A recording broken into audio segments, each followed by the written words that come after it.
All right, I'm going to call this meeting to order. If everybody could please rise for the Pledge of Allegiance. Pledge allegiance to the flag of the United States of America and to the republic for which it stands, one nation, under God, indivisible, with liberty and justice for all.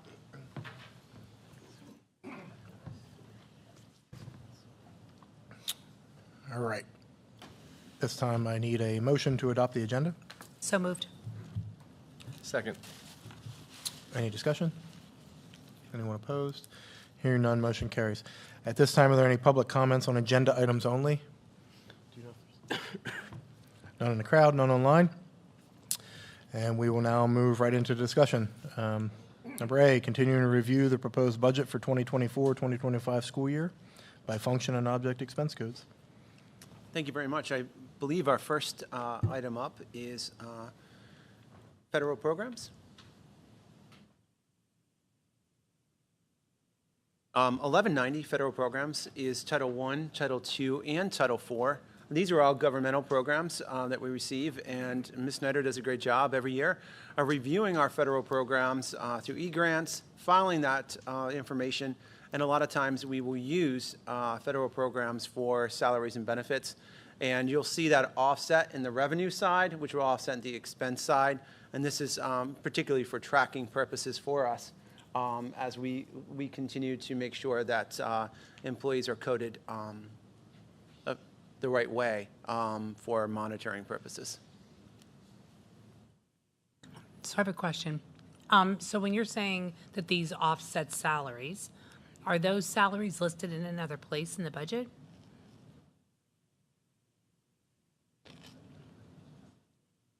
No, they are not. Okay, No, they are not. okay, Yeah, so there's no redundancy there.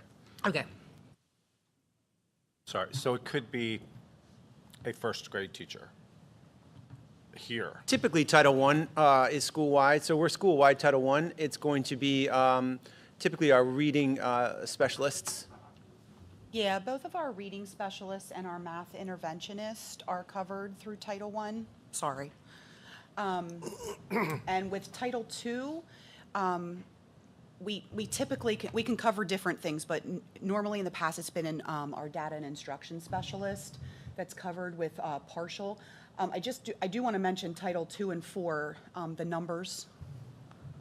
I'm not sure exactly what's going on there, but they look really high. And Title IV is we cover a partial salary for our STEM teacher at the elementary school.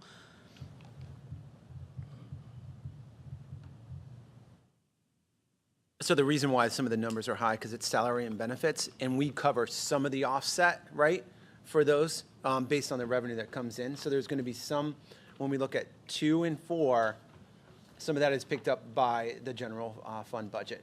So you'll see that revenue won't necessarily offset on Title II and Title IV because of the small amount of money that we get for those two and federal programs.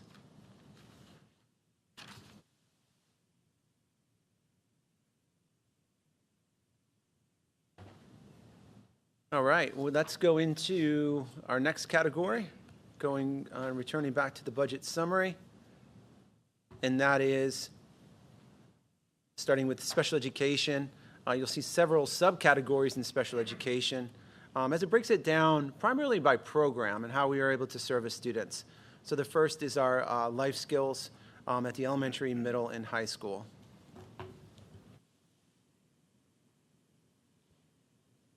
First category will be salary and benefits, as well as then we get into professional development. Dawn, can you explain what the number, and I've seen this in other places as well, like the number 4 in parentheses or the number 2, what does that represent?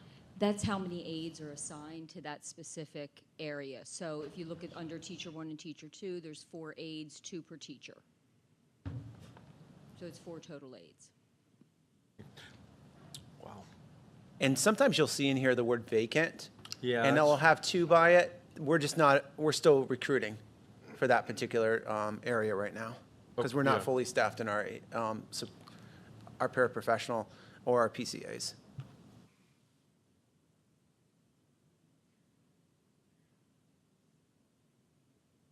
Drilling down, you'll see professional development, safe crisis management, recertification. We're proud to have trainers, 3 trainers throughout our district that provide safe crisis management training, required training, and they do an awesome job of that. There's theory and application portion of that training. Supplies, and you'll see that coming down, broken by high school, middle school. Heading down to high school life skills supplies, books and printed material, as well as field trips. And we'll let you just kind of take a moment on that and see if there's any questions on these areas.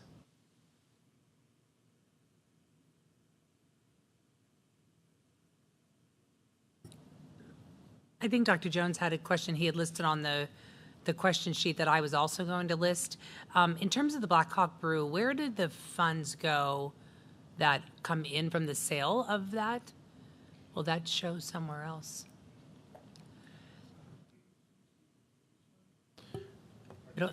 The revenue that comes in from Black Hawk Brew will go into the Student Activities Fiduciary Fund. Okay. And that gets redistributed, but I believe just because of the cost and what they're able to produce, it's not a break-even point. No. Okay.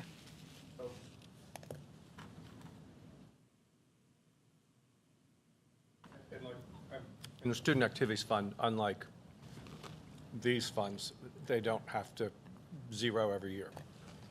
Because I know in the past, we've run into an issue with getting a lot of money in the Student Activities Funds. So, and then the Student Activity Funds then have to be used for student activities. So Yep. when these funds are generated because they're selling coffee or whatever, and they go into Student Activities Funds, then they can't be used per se to replenish this. There is a portion of the money that is used to replenish the Black Hawk Brew. So she does take some money out of it to replenish the Black Hawk Brew. And then whatever's left, then it would go into the Student Activities Fund. I'm just curious why that is. Because the Student Activities Fund could go toward buying chairs for the library or homecoming, right? Like, Right. so Right. it's not even staying within special education. Sub-accounts within the student I activities, don't right? know. I have to be honest with you, I'll have to check with Mr. Funk and see how that was originally established. So within the Student Activities Fiduciary Fund, there's sub-accounts, and it gets tracked through sub-accounts within that main auspice of high school Student Activities Fund. There'll be a Black Hawk Brew account, and they're able to generate those funds back in to support if they need additional creamers, coffees, running out of. Yeah, yep.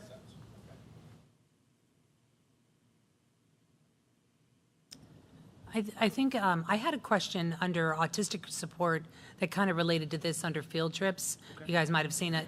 I noticed that under autistic report, there was also the same field trip numbers for Wegmans and for Boscov's. And I was wondering if that's $1,000 for that. Are they 2 different trips or? They are this. What happens is they are the same trip. They try to go together to keep transportation costs down and things of that nature, but they just split the cost because the life skills class will spend about $500, and then the autistic support class will spend another $500. So it's my understanding on the Wegmans trip, what they'll do, or the grocery store that they select, they will make up and go through and have to price out what items they want for this Thanksgiving meal. Then they have to go and shop for it, and they give them cash to use as that, to be able to communicate with the cashiers and do change. And then they come back and prepare that meal and invite guests to that meal. And it's quite a big thing. We all get invited, and it's a big. There's a lot that they're feeding. Okay, I just wanted to make sure they weren't duplicative. And then what is the shopping for holiday gifts? That's again the same thing. What they do is she gives them a small amount of money. They go out. They make a list for some gifts that they wish to buy, and then she goes and they go to Boscov's. They shop. They look for the best prices. They do that, and then they purchase. It's interaction with the salespeople. Then they wrap them. So I have a suggestion, a recommendation for that. I was speaking with Ms. Matosh this afternoon, and she had what I think is a great idea. Every year, the faculty, the staff of the Susquenita School District contributes money, and they buy holiday gifts or adopt a family. And so she was thinking that we could use that money for them to go out and buy those gifts and have the same experience, but not use money from the budget for that. So I think that was a reasonable, Yeah, that's a great idea. Yeah, I an like that excellent idea idea. too. And then I think my only other question was about the nurse substitutes. Was that nurse substitutes to go on the field trip? Yes, Okay, we have some medical needs that require a nurse for every one of okay, our field trips. that's what I thought. Thanks.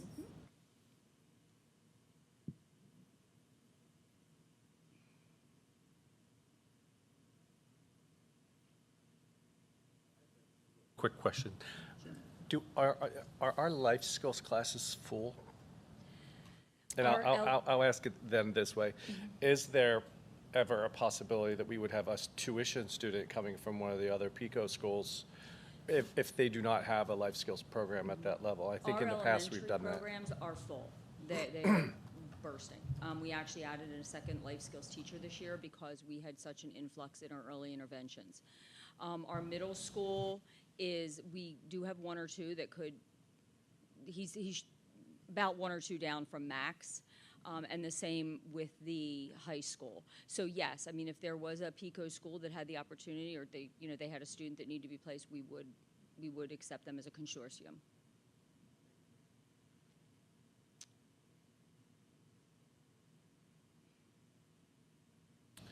All right, moving right along, we have hearing support.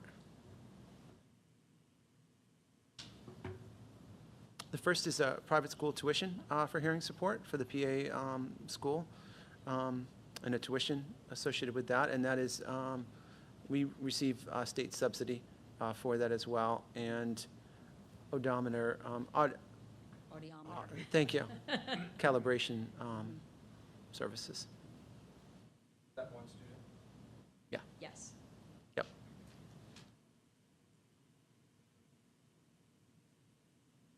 All right. Any questions on the deaf and hard hearing supportive 1221? Hearing none, we'll move on to visual impaired 1224. We receive support from the Capital Area Intermediate Unit for supports. They come in and provide supports for our students and for our teachers. And they do a nice job of communicating and helping and planning and being a part of our team meetings. No questions on that. We will go back. And let's go into speech and language support, 1225. Speech and language support is a large number. You'll see Clear Path Pediatric Therapy. Clear Path Pediatric Therapy is our provider for speech and language services. We do not currently at this moment have any on-staff SLP, speech and language pathologists. We continue to post for that position. We want that position to be filled. So if anybody out there is moving into the area and wants to work in a great district, reach out to us, please. We are encouraged if you have the Cs, and then we are able to, you'll know what those are in terms of credentials. We can bill access if you have those credentials. But ClearPath has been a really good provider and partner with us through this process, and we will be billing medical access for those students when we are able to. Is that accurate? Yep, that is correct. That's actually one speech and language pathologist, well, I'm sorry, let me correct. We have two speech and language pathologists that provide services at the elementary school just because of the numbers. And then we have a third that provides at the middle school and the high school. But yeah, so one of the reasons that we went with ClearPath is because she is a privately owned company. It was better cost effectiveness, but also to the fact that all of her speech and language pathologists do have what they call the Cs, which is a certain accreditation through ASHA, which allows us to medically access bill for them.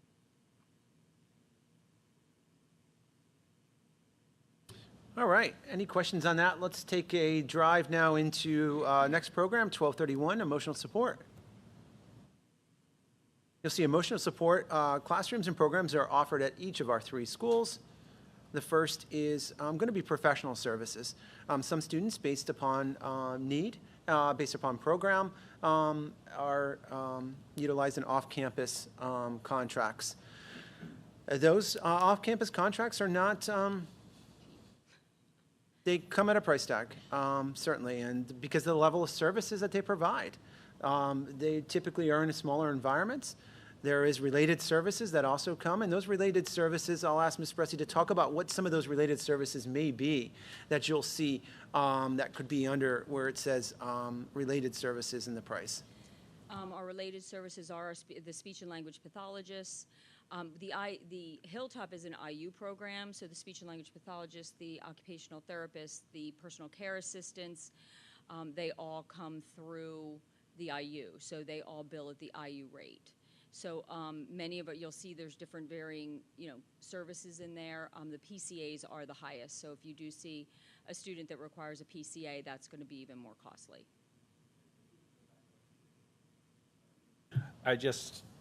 For every student that we end up putting in our alternative education program, if we were to put them in another alternative education program, if we did not have our own, it would cost $52,400 per student, whether they're regular ed or special ed, Correct. and then whatever related services they may have. So as much as we look at our alt ed program and think it might be pricey for all the more students we have, if you look at these number, every time we put a student there, we're saving that much money per student.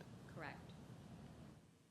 So then explain, so are these numbers ones that we will have students in this program for next year? Correct. Or is this what we're just budgeting in case we do? No, they are actual students. They represent students anywhere from first grade up to 8th grade. So they do represent, I don't believe there's any outside of even older than that at Hilltop at this point, but they do represent students that are currently there.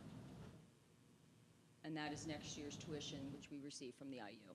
So, and I don't know how much this you can answer, that's not going to be too divulging, but so this is an alternative education Yes. location? Well, So, it's not necessarily an alternative ed. Okay. It's not an AEDY. It is a emotional support placement for students Okay. that cannot maintain their safety of themselves or the safety of others being in a public Okay. education. okay. Therapy-based, therapeutic-based. They do have an AEDY program. They actually have two different programs. One is an emotional support program, and then they do have the AEDY program where they will take children for the 45 days, and then, go from there. Correct. Now, River Rock is therapeutic as well. So every one of their classrooms there does have not only a teacher, but there is at least 2 behavior specialists in each classroom, and they do keep their classroom sizes at about 8 students. I'm assuming, knowing what the IEPs are, you just kind of have to do the best you can to assume a student's not going to end up, you're not projecting them to go to Yellow Breeches or someplace next year because they're making progress currently, right? And, we try to work through the MTSS program, and we work through our behavior our behavior programs for the students that are here. What I really do try to do is when we have to place a student, I know the environment of Hilltop and River Rock and, the different placements that we have. So I really do try to match the student with what I think is going to be the best environment for them to be successful. And River Rock is good for our younger kids. They just have a really good therapeutic program there. And with the goal always to hope that they accomplish their goals and we bring them back. Absolutely. This year we were successful. I think 2 students came back. So. Yeah, placement is not permanency, but it has to be based upon goals. Type of program they're coming back into, all of those things. And you regularly are meeting with all of those students. We still maintain their IEPs. We still have input into all of that planning. And I go down and I do go down and visit them and check in on them. Actually, I'm in trouble with one of the kids at River Rock because I haven't been there in a while, so I have to get down there.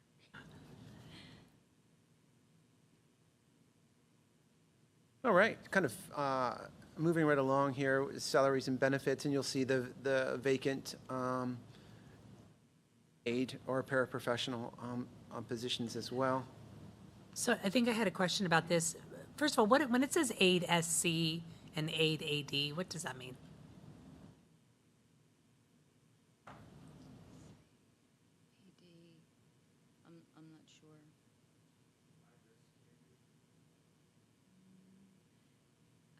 not sure what SC means.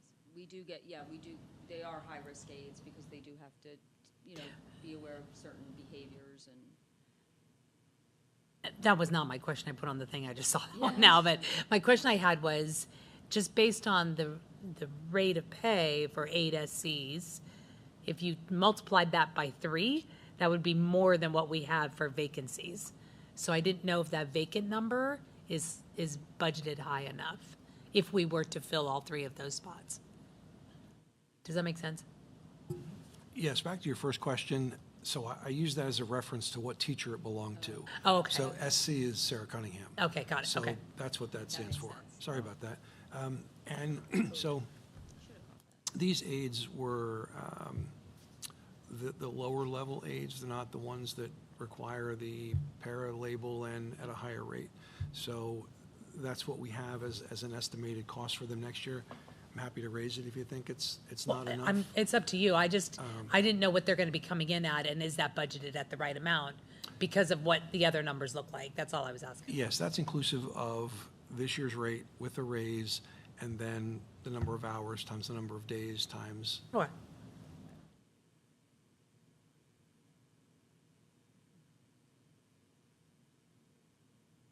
Jumping into supplies, some pretty basic supplies to fit within the program.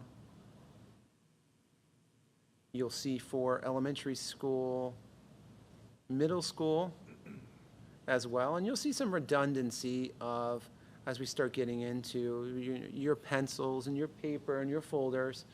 And certainly, as we spoke about last time, we're going to do our best to buy those in quantity so we get the best pricing available for those items.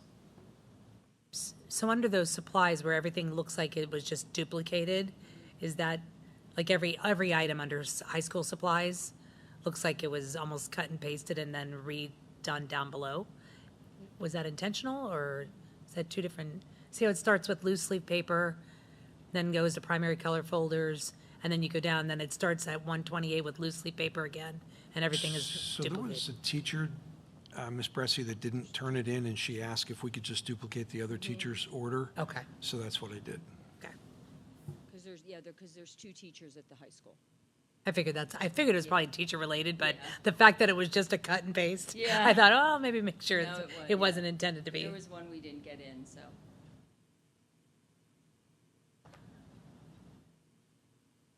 All right, any questions on emotional support as we drive back to the main page here? All right. It goes on to 1233, which is autistic support.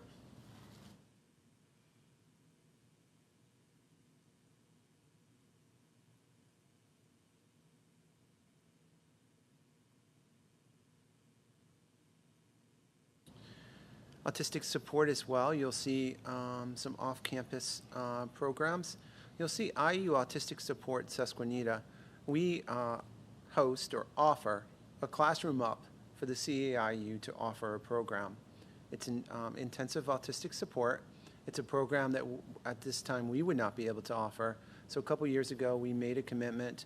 And each of us throughout the IU also are not necessarily, I'm not going to use the word required, but highly encouraged. In order for the IU to be able to have programs, they can't necessarily own their own property. So what they do is they look for spaces to be able to have these programs. And we're able to offer, as a contribution to these programs, our classroom up. And typically it's a 3-year deal, 3-year contract. We look at it and see if it's in the best needs of us and to be able to support and serve.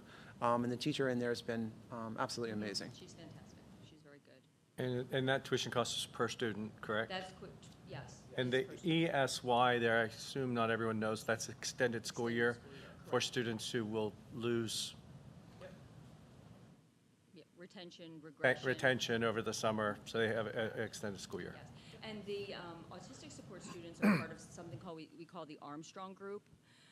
So the Armstrong Group are your intellectual disabilities, your autistic support, some ES students. So they are automatically offered ESY because of their disability category.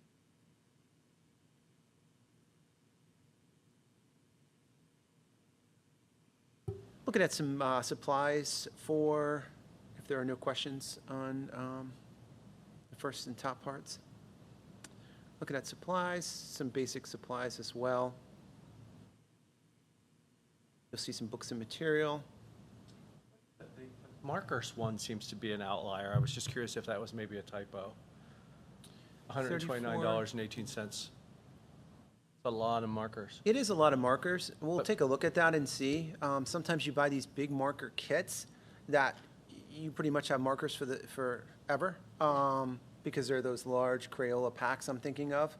But it's something certainly we can take a look at and take a deep dive back at. Just seemed odd. Yeah, yeah, it definitely pops out.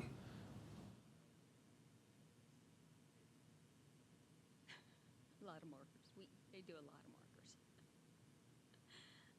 Some professional development at the end. You'll see some field trips as well added in here also.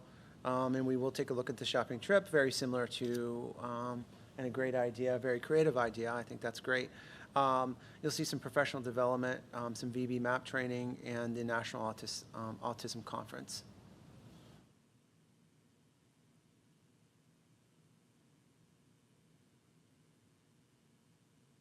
All right, hearing no questions on this program, we will return back to the main page, and we'll dive into one of our larger programs, which is learning support.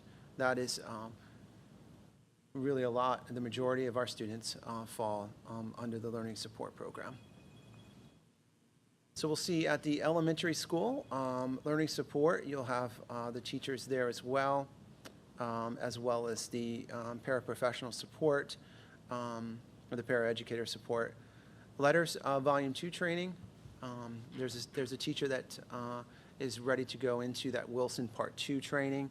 And it's really an intensive training program, and it's one that when you build on level 1 to level 2, necessary for several of our students and several of the program needs. Books and printed material. Again, enhancing some of their skills, enhancing some of the programs and some of the curriculum, some of the offerings and executive functioning skills for our students. Supplies.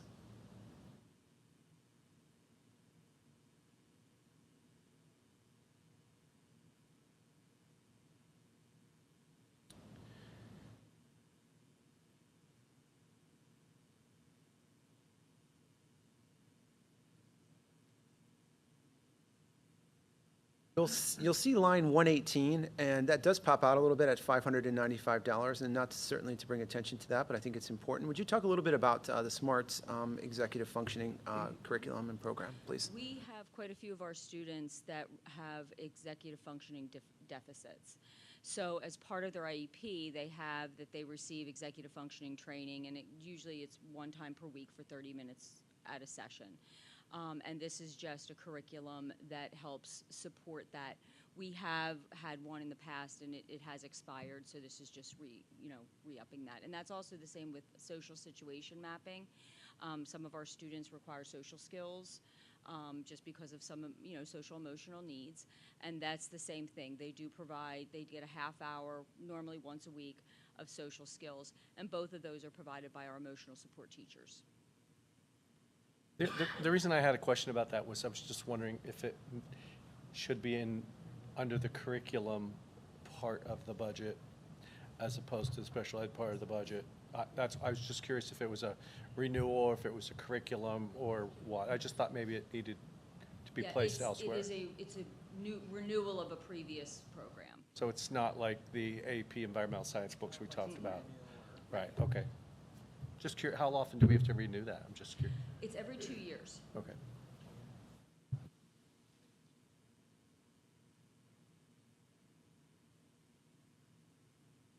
Middle school. Let's take a dive into some of their supplies at the middle school as well.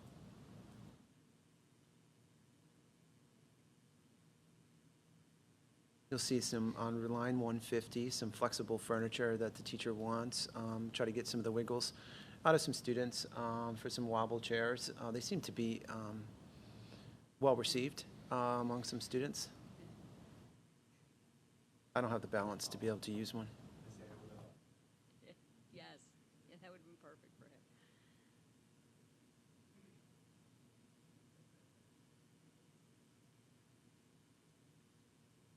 That kind of rounds out. Any questions so far on middle school supplies? Taking a dive into high school. You'll see in line 219, professional development, some learning support at the high school, some math training, some books and printed material, high school geometry bundle as well, and financial literacy. Again, to provide, because we do teach that direct instruction mathematics at the high school level, and providing some supports and some resources to be able to modify curriculum as needed. Supplies under high school.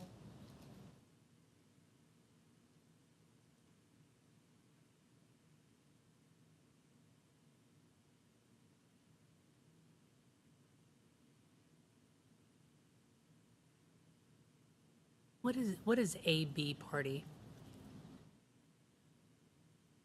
That's line 250. Line 250, AB party provided for LS students.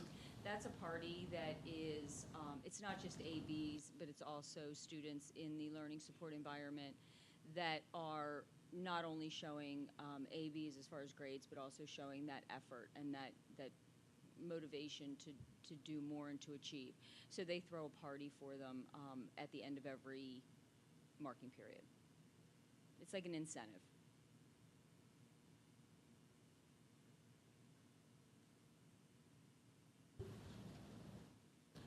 Any further questions on learning support?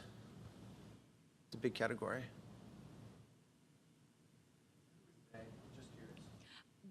As far as who's throwing it, the teachers, the 4 learning support teachers at the middle school.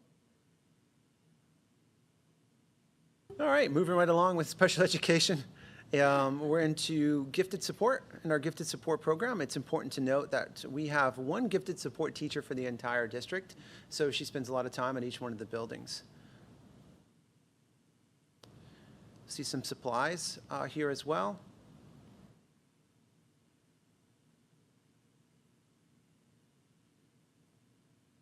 Some books and printed material. I do enjoy line number 26, the project-based learning experiences as well. And you'll see a field trip at the end. Our gifted teacher is new this year. This was her first year. She's done a great job. She's gotten the children involved in a lot of really exciting extension activities, contests, things of that nature. So she's done a great job. I had a question about the field trip, and I'm trying to figure out a way to word this that doesn't come out sounding the way I probably typed it. And I'm struggling with providing field trip for gifted students when regular ed students have to fund their own way and have to, and I understand that we do it on the opposite end where with children that have not a GIEP, but an IEP on the other end. But I'm wondering can the money be used in a different manner than a field trip to provide some enhancement? That's just my thought. My question, I guess.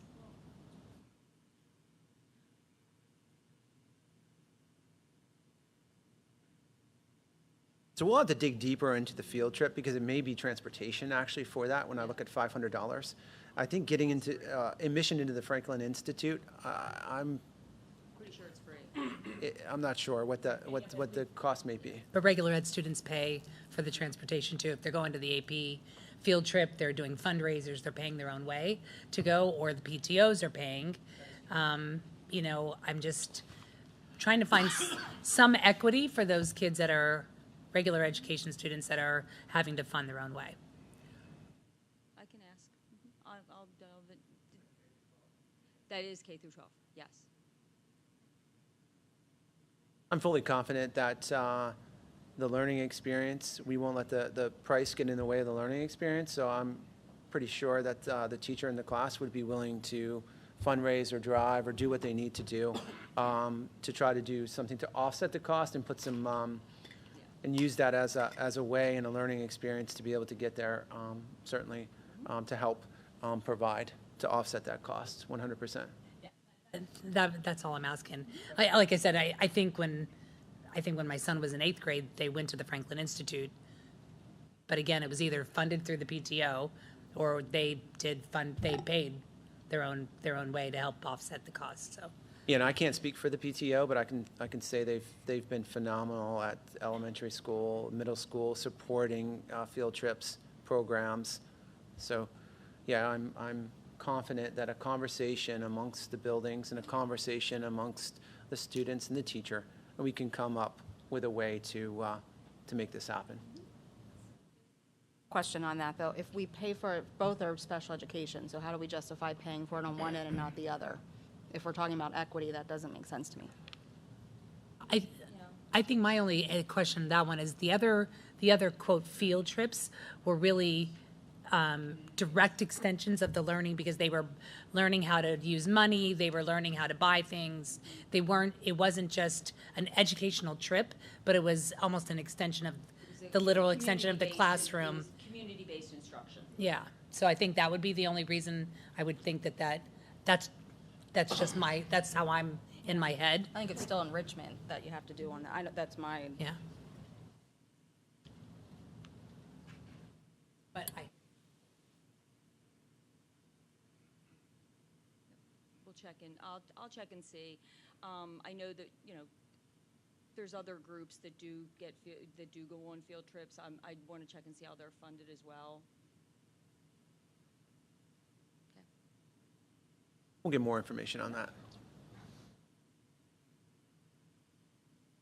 All right. That was gifted support. The next category is multiple disabilities.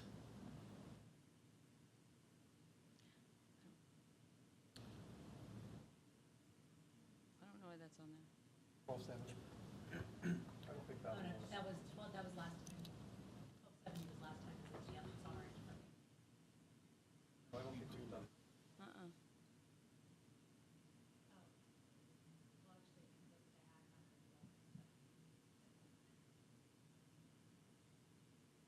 I can speak. Yeah, this actually is, I yeah. can speak to multiple disabilities. We have one multiple disabilities student. Because we did not really have a large number of multiple disabilities, we did consortium that student to Greenwood, where they had other multiple disability students in the same age range, so it was more, more engaging for the student. So we are currently, that amount for Greenwood, I just have it right here in front of me, is $45,036. And that includes not only the daily rate, the per diem rate, which we've all negotiated to Greenwood, but also the related services that he's provided. There it is. Yep.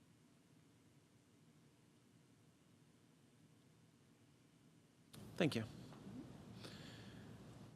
We're going to go into 1290, other special education.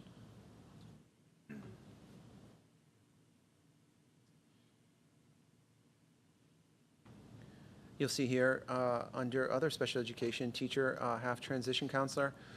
We will go in and make that adjustment because the last conversation we certainly had is our outstanding teacher here at the high school does transition and cooperative education for our students throughout the district. So we're going to code that the way it should be, 50% special education, right, and 50% in regular education as well. There's an aide that she has as well to take students on travel trips. Fabulous, she does a fabulous job. We have a special education assistant that works and handles, he does a phenomenal job within our the office, as well as Director of Special Education Salary and Benefits. Extended school year teacher salaries, I'll let you speak on extended school year and what we offer, how we identify and what that process kind of looks like a little bit as we get into some of the other areas. So our extended school year is based on the 7 factors for extended school year that the case managers discuss with the parents, and we then get a tally, if you will, of students that will be attending extended school year. We do then get teachers and I usually house it at one spot, at least this is what I did last year. So I have an elementary room, a middle school room, and a high school room. So there's one teacher in each, and then there's aides in each. It normally ends up being one or two extra teachers that we do need for vacations and things of that nature. And then, as I said, we just enhance the education that they've received through the school year. And it's just done on retention, regression, and recoupment. So I have a question. I know you had ESL under, ESY, sorry, under autistic support. Yes. And I would assume maybe I'm painting with a broad brush, but I would assume ESY would be life skills or autistic support usually. Not always. Some of it is our lower functioning So- learning support students that just do require that extra help in the summer to keep So- those skills. Do we have I didn't notice, do we have an ESY amount under life skills? Or should we just take ESY from autism and put it here? Like, Well, the just curious why we ESY have it in right, separate places. The ESY that's under autism is the ESY that the IU is providing. So it's for very those good. those level 3 autistic students, nonverbal, they require assistive technology and things of that nature. So that's just what they're providing. This is the extended school year that we're providing to our higher functioning students that go to school here at the district.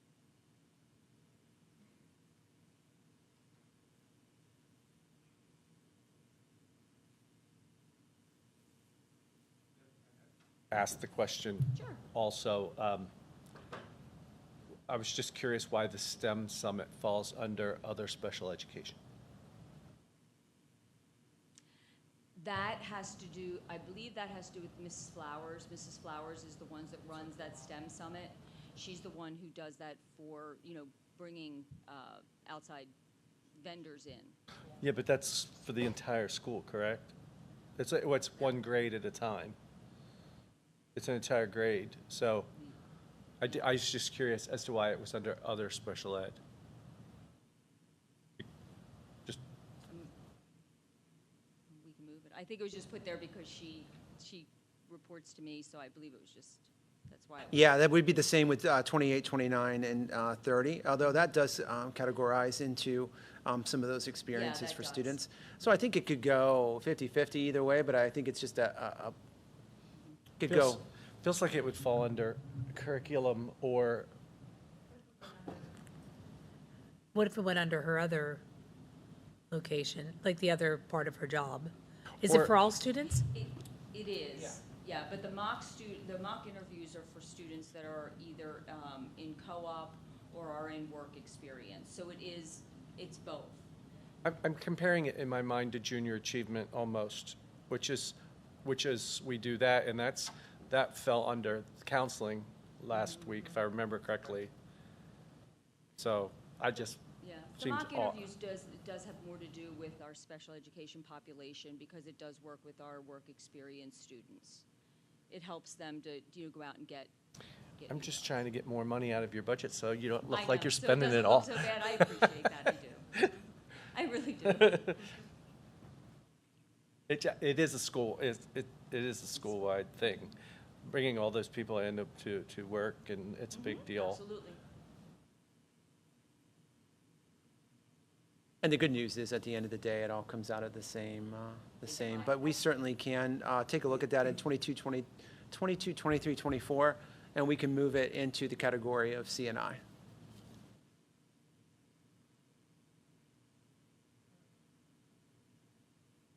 I hate to be a stickler about all this stuff, but I think you all have done such an amazing job of providing us with an amazing amount of specificity. And next year, if we'll be able to compare apples to apples for the first time in years, I just want to make sure that, that we're doing. Exactly. And I know that, I just am amazed at the amount of specificity and the amount of work you guys are all putting into this for us.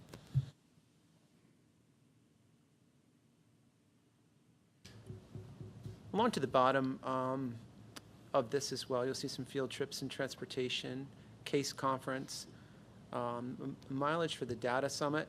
We send individuals to the data summit a lot from our office to learn all of the ever-changing Pennsylvania Information Management System, PIMS, case membership, as well as other professional services you'll see at the bottom.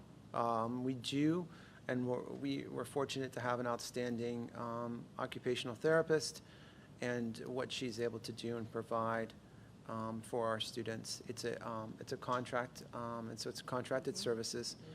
Language transition services, it is our responsibility to provide the language to parents in their native language, their primary language, the language that they ask for. So language line or contracting with one of our outstanding teachers who are able to, and they are bilingual, to be able to provide translation services. But if it's a language that we don't, we have a language line that has hundreds of different languages that are available. And it is costly, but they do a great job. And we're starting to get more of an L population. I know we've just gotten 4 this year. And I mean, obviously, it's not a lot to other districts, but it is to us. So we want to make sure that we are able to accurately and effectively communicate with those parents. And I'll just have a shout out for the Apple iPads, because I'm not usually nice about them, but I was working with like a 2nd grade student. I think she spoke Arabic, and she had her iPad, and actually I didn't even know how to use the iPad, so she would do it, and she would type what she was going to say, and then it would read it back to me in English, and then I would type, and then it would read back to her in Arabic, and I was able to talk with her. It was amazing. So hats off to Parents use a Apple. lot of phones, that when they come in to have meetings, they'll use their phones. Yeah, that's pretty cool. Wish I knew that when I was stuck in the Lima airport in Peru. Muy poquito hablo español. What is PPI? Some of these acronyms I don't know. I think I need a cheat sheet, or we need to fill them in at some point on the I thing. have thought of providing like a little cheat sheet. You know, Yeah, with all and it the would be acronyms. helpful because, Yeah, exactly. PPI are services that are provided through the, oh gosh, now I'm drawing a blank. Dear Lord. Partial placement. I'm sorry, partial placement. Yeah, it's Pennsylvania Psychiatric Institute, where they do partial placement for some students, and we are responsible for providing the education for those students while they're there.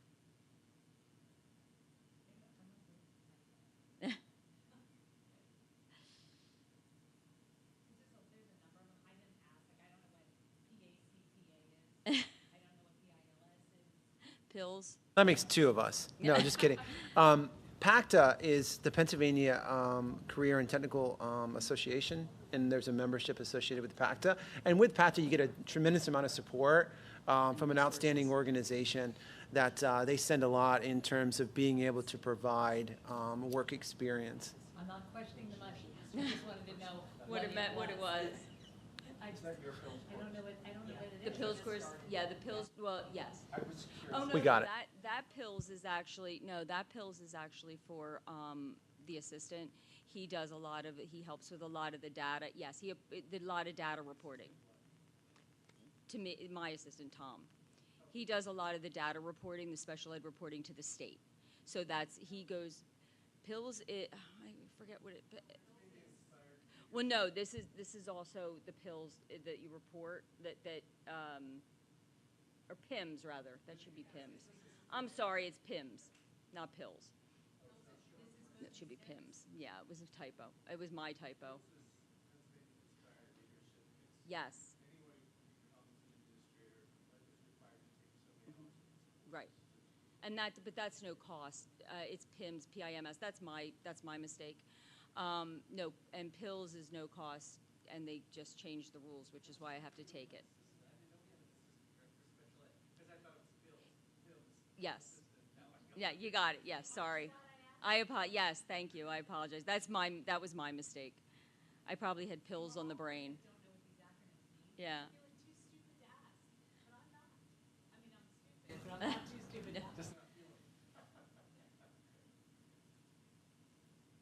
No. All right. Let's go ahead and we'll go back to the budget summary. And let's go into psychological services.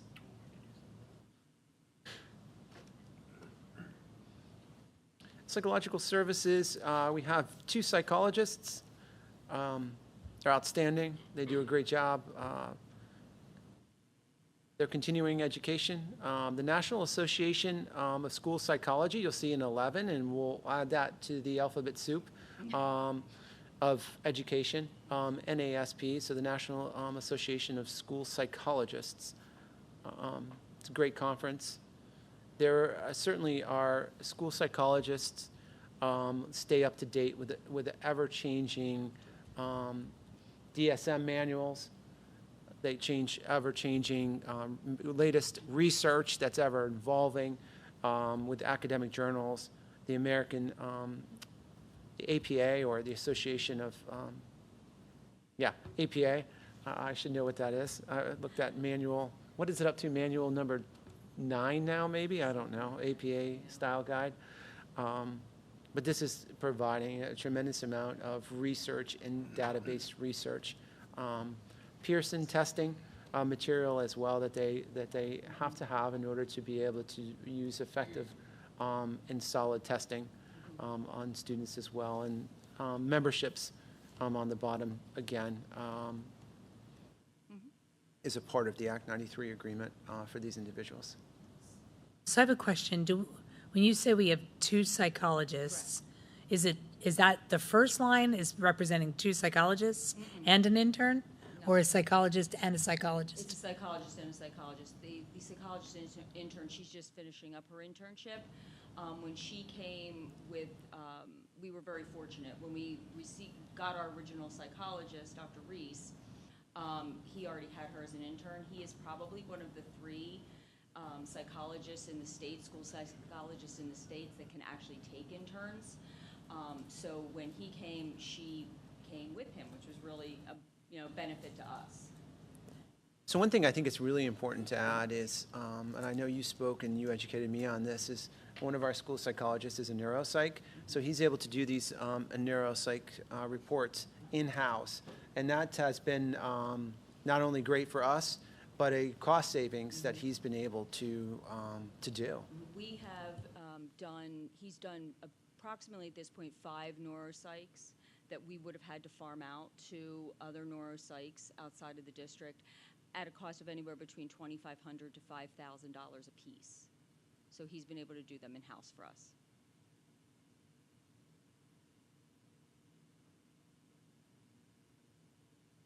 All right. So anywhere that you had dash intern, was that just like sort of a marker to say that person's the one that's going to that conference? Like say, is that what you, okay. Okay. We're going to change that. They're a full psychologist.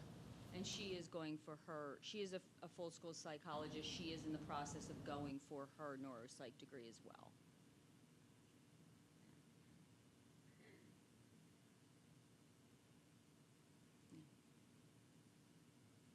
All right, and that looks like that rounds out special education.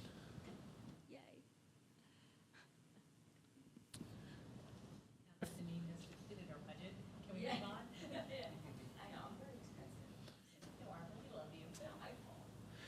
Going into 1370, 1370 is our Cumberland Perry Career and Technical Center tuition.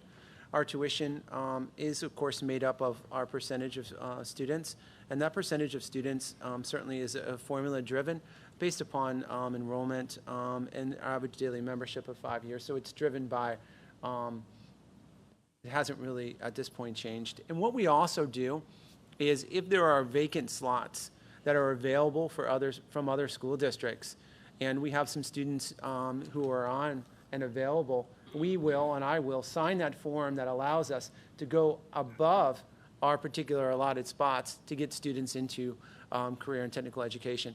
Now, unfortunately, that has not been the case in the last couple of years because it's been extremely competitive, and it continues to be extremely competitive at Cumberland Perry Area Career and Technical Center.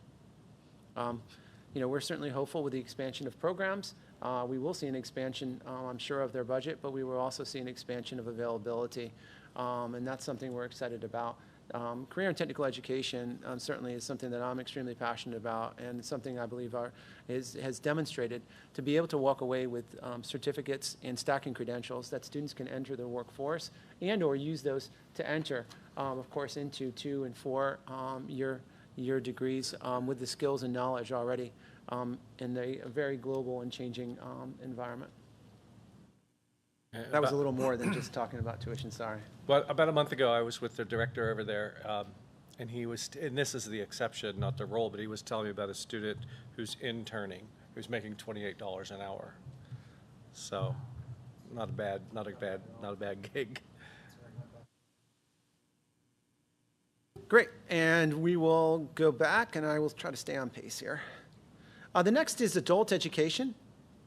We don't run an adult education program per se, but what we have is our contribution to the Harrisburg Area Community College. Harrisburg Area Community College has been funded and was founded. There's a couple ways that community colleges can be founded. Ours was founded on membership of school districts, and according to school code and the agreement, we each pay a particular membership fee. Now, any community member who lives within the confines of Susquenita School District can come in or go onto our website and do a hack enrollment form. And it's a residency enrollment form, and you get a slight discount on the tuition for being a resident within one of the member schools. All right. I said I was going to stay on pace, and I'm rolling. Thanks. Next is attendance services. Attendance services, I'm going to kind of talk a little bit about attendance. They do a lot more than just attendance. So our attendance, and I have to say, these two that handle in terms of responsibilities within our district work very closely with Ms. Snyder on McKinney-Vento. They work very closely with Foster and Foster placements and working with Ms. Snyder, who's our liaison for foster students and handles the best interest determination meetings. One has also added the additional elements of the PIMS, the Pennsylvania Information Management System, and she's done a wonderful job of being our data expert and that quality assurance of our data. So they have been asking here to go to the Data Summit. In line number 11, I'll have to get you the actual acronym of what ACAPA is. I will need to get that. Child accounting. It is child accounting. I'm not exactly sure of the acronym, but. The Attendance Child Accounting Professional Association. That should be 2. Is that times 2 as well? I believe one will. Go? Yes. They've requested it. Yes. On that. Yeah. Yep. The attendance officer travel, oftentimes, and sometimes we will go with them and we will do home visits. We also go to the magistrate's office when necessary as well.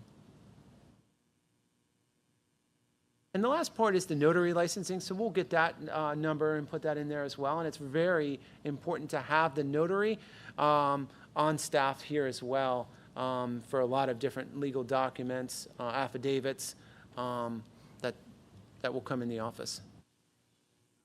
This is not working, sorry. Actually, hello. Angela and I just had a conversation about that today. She already has her notary license updated this year, so it doesn't have to be done for 2 more years. Yes. And Mel is the same way. She had hers done, so it won't have to be done for 2 years. So there actually won't be any notary licensing fees next year, or this coming school year. It would be the following year.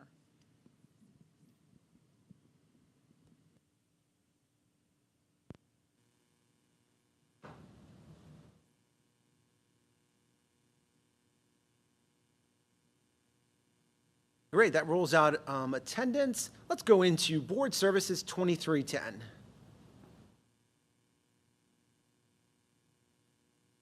Yeah, as we dive into board services, there are a lot of times, anytime we change a meeting, add a meeting, have a vacancy, or anything associated with that, we have, according to the Sunshine Act, we need to post inside of the paper. So that allows us for those legal advertising that needs to occur. And a lot of that is paid per word.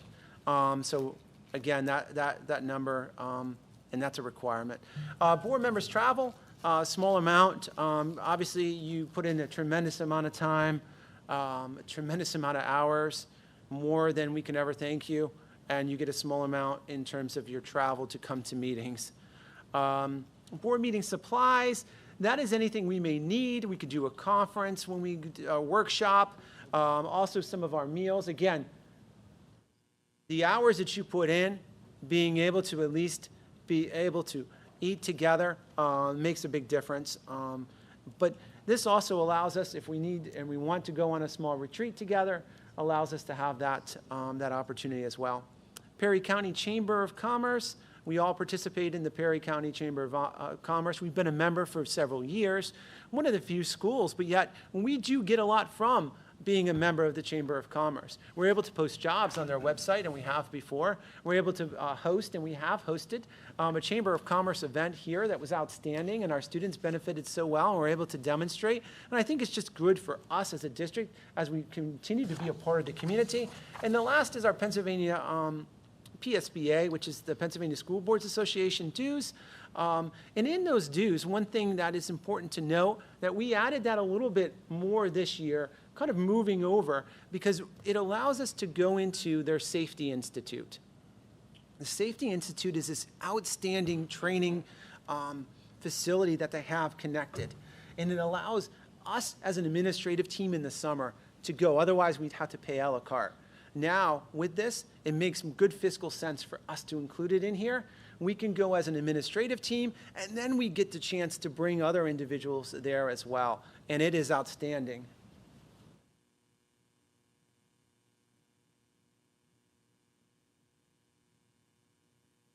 And that is board services.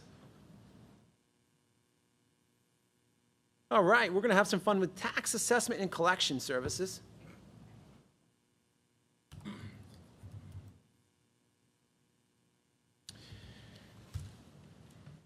And I'm going to turn it over to Mr. Holmes to drive a little bit on some of the technical services associated with InfoCon and mailing tax services.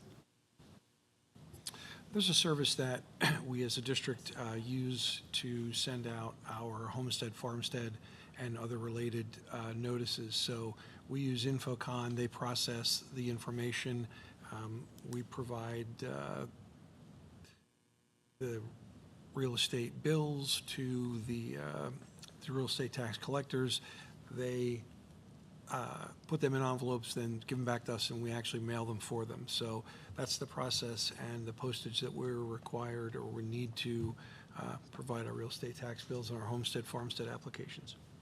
And without that service, it would be tremendous time consuming and the possibility that we may miss some people. All right. Going back to budget, let's drive into legal services.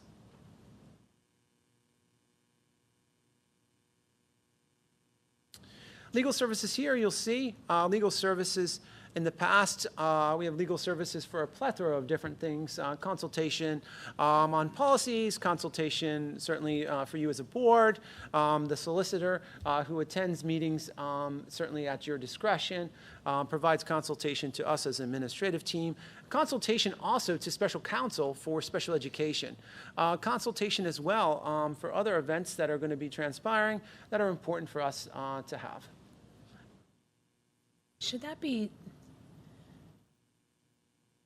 drilled down into the different providers? Because that's not just one provider, correct? That is correct. Because I'm just wondering, because then we board approve contracts with individuals? We have 3 contracted individuals that we use for various different legal services. We have Mr. Daniel Altland, we have Stock and Leader for Special Education Counsel, and Mr. Carl Beard for some personnel matters. Maybe, just because it looks like that's all going to one person. Oh, just When- break you know the what I mean? names of the Just law to give the firms down? names, not necessarily Yeah. to break down how much goes to each one, because I think it's going to depend, obviously, how much we use each one of them, correct? But at Correct. least give an idea of that, that, you know, Yep, of Noted. the, yeah, so. absolutely.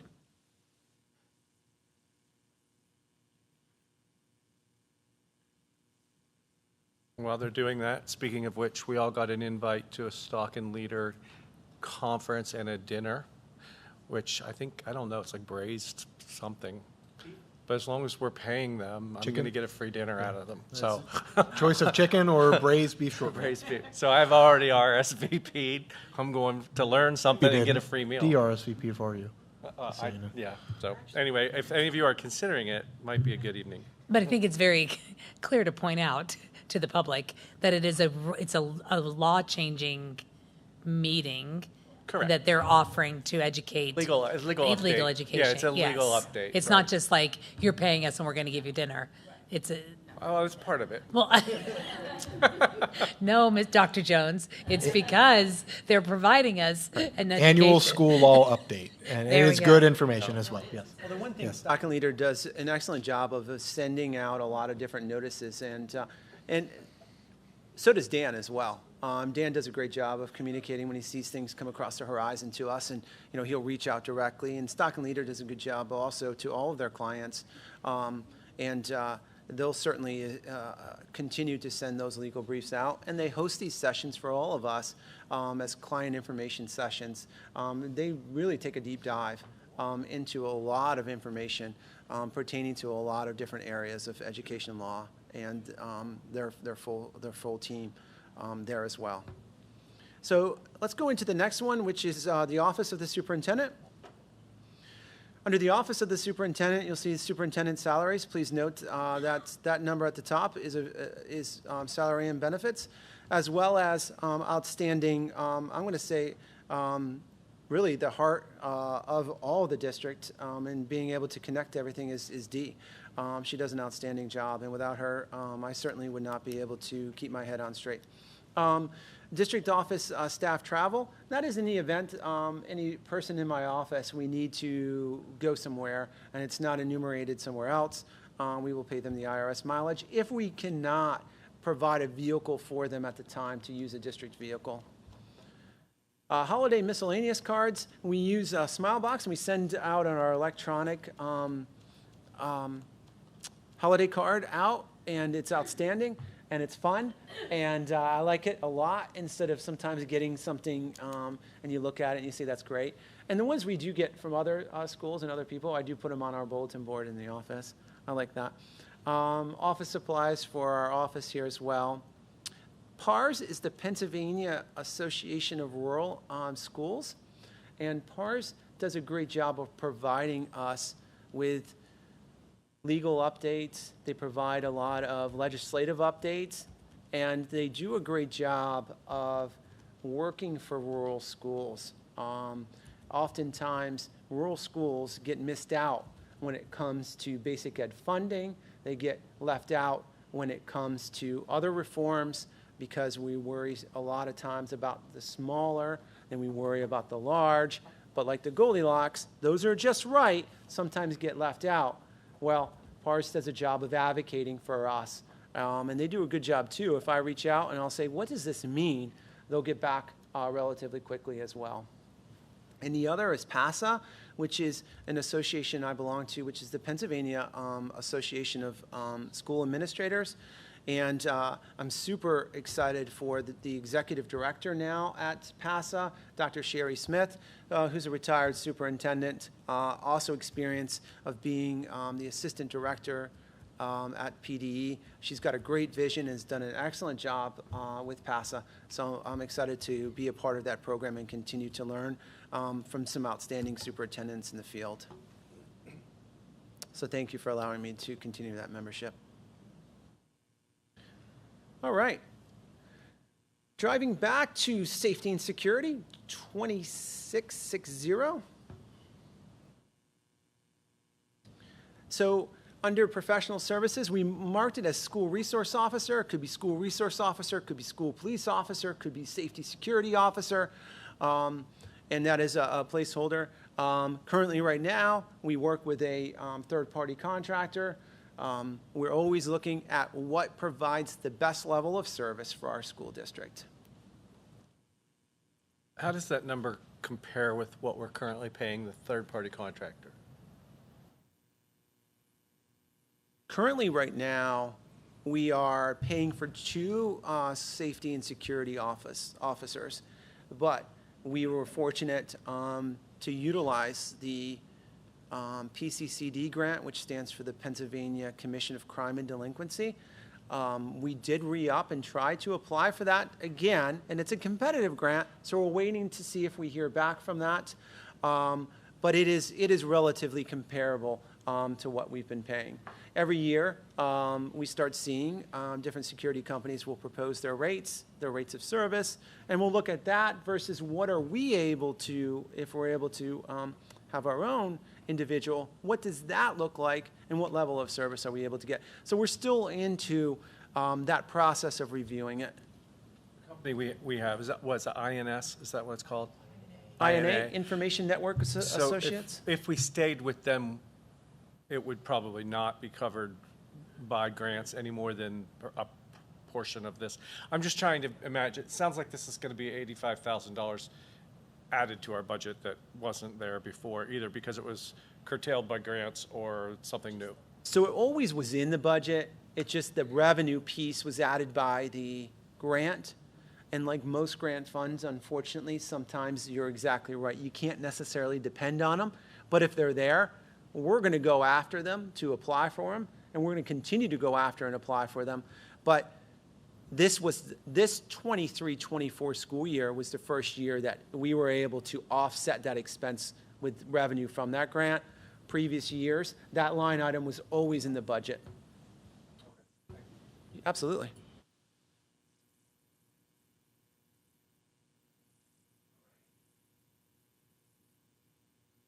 All right, other support services?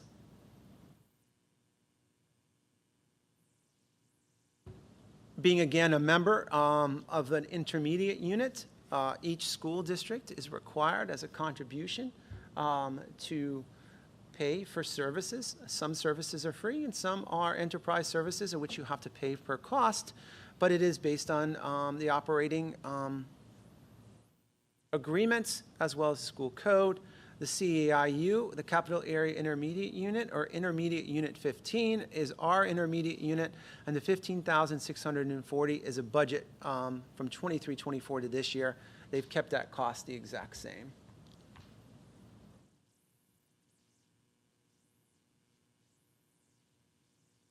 And driving back, that looks like that is the elements for this evening. I will take questions at this time.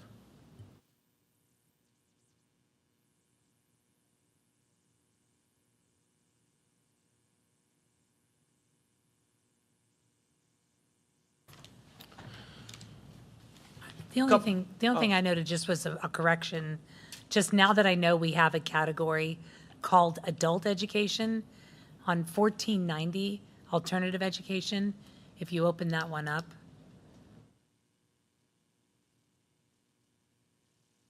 That has the subtitle adult education in both of those areas. So I think I didn't realize there was actually going to be an adult education category, so I'm thinking that needs to be corrected. Thank you, absolutely. Okay.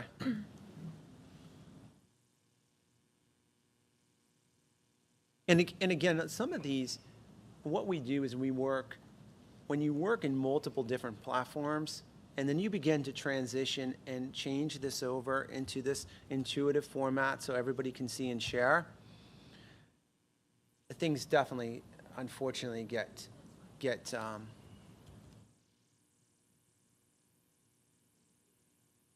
100%. Thank you. We'll take some other additional questions. April 3rd is our next meeting coming up, and we will dive into 1110, which is instruction. So we'll have our principals here. Principals will take a look at their budgets throughout, and they've done a good job, and they'll be able to kind of talk about what they're able to do, what expenses that they have for their programs to be able to deliver the curriculum. Question. Given the amount of work this is creating for the business office, and they're doing an amazing job, do we think it's reasonable to, because that's a lot, do we think it's reasonable that everyone can be prepared in a week? or do we want to maybe consider moving that budget workshop a little later, or maybe even flipping caucus and policy to the 3rd and maybe making budget the 9th? I just, feels like that's an awful lot in a very short period of time. Is it reasonable for us to expect to get all of that done in time? Because it's a lot. It is a lot. Only thing I have to say is just the advertising portion of flipping that due to the Sunshine Act and being able to get that information into the paper for that change of different meetings. The other, Have you been working on the next sheet? for example, home economics is done, industrial arts is done. We weren't sure how much we'd be able to get done in a night like this, so we're kind of trying to pace it. But Dr. Fox had recommended that perhaps we could have any leftover parts put into caucus the following week. So we'd like to try to proceed ahead with our schedule, and if there were a couple of items that we didn't get to, maybe do it in caucus, if that's okay with you. And if, I understand, like today, we got information late because we were waiting on special education stuff. So if like there are some that are done, it might be helpful to roll out, you know, okay, we have science and math and home ec, roll them out as you get them, so that maybe people who, I'm retired, so it's easier for me, but people who are working full-time jobs or whatever have a little time, they can look through, you know, pieces at a time. I guess so I don't work in Google Sheets, so I work in Excel, and then Excel gets transferred over, and then we have, as long as you're okay with receiving different versions and following the link that we send out, would that be okay? We can do that. Whatever the board thinks, but I think the more time to, because it's going to be a lot, we're talking all 3 buildings, the more time to have to process that, the better. We'll just make sure we enumerate that this is the version, please to look at, and then we'll put anything new in a different color. As you said, yellow from the 26th, wait, is today the 26th? Sorry, from the first meeting to today, and then April 3rd, and then anything, again, for caucus on the 9th. We will use in a different color to finish up, and continue with those questions. That way they help drive and thank you, they prepare us as well for discussions to get you answers, and I will not go through and answer those unless you want me to. It was. I did want to, though. It was. Does that work for everybody? I really did. Does that work for everybody? Are we good? Well, thank you, everybody, for going through this process. Any public comments? Sorry. No, I was just curious, did we feel confident that through the course of the review of the spreadsheet that we covered what would have been listed in the line item questions, that we don't need to go through those here on the spreadsheet? I believe we do. I went through my Okay. questions, I asked them. Right. I don't know if Mike did his. Yep, so. I believe you did as well. All right. And certainly by putting these questions in here, thank you, it does, as we go through, Okay. allow me to highlight certain categories if I try to remember those and brief myself on that. That way we can go through and try to make note of those as well. I think the only other thing I asked was, I think the office of the principals was supposed to be, it was blue for tonight, but it was blank. So just so we remember that we didn't cover it, because it was, you know. Yep, we will, on the next April 3rd, we will be under the office of the principal, library services, the business office. It must have been a glitch as well, because it is not, and under my version, it's not blue. So we'll work on those things as well, too. So we appreciate that. And sometimes that happens when there's a transition and a transfer, like we said, between one category and another category, or one file to another file.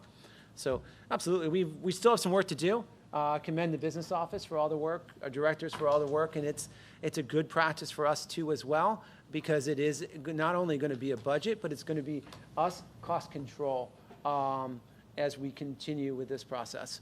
I mean, in 13 years I've been on the board, this is the most efficient we've ever had budget meetings. So kudos. Thank you. All right. I'll just mention again, April 3rd, April 9th, April 16th, 3 more weeks in a row. Yeah. Looking forward to it. Okay. D has confirmed there are no public comments online on the spreadsheet, and nothing in the crowd. All right, at this time, Dr. Fox would like to speak again. Golf outing? Do you want to plug the golf outing? You want to plug the golf outing? How about you plug the golf outing for us?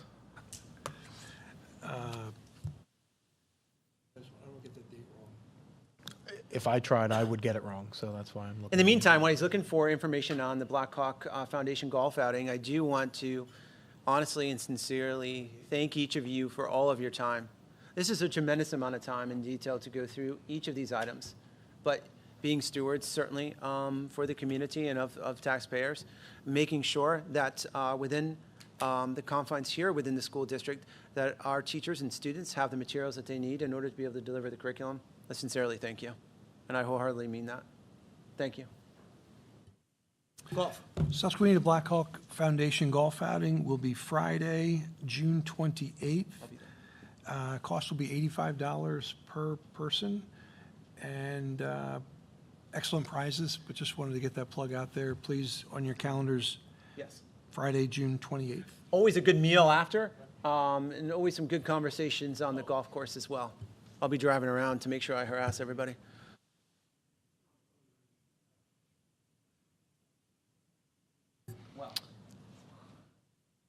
All right, at this time, if there's nothing else, I'll make a motion for adjournment.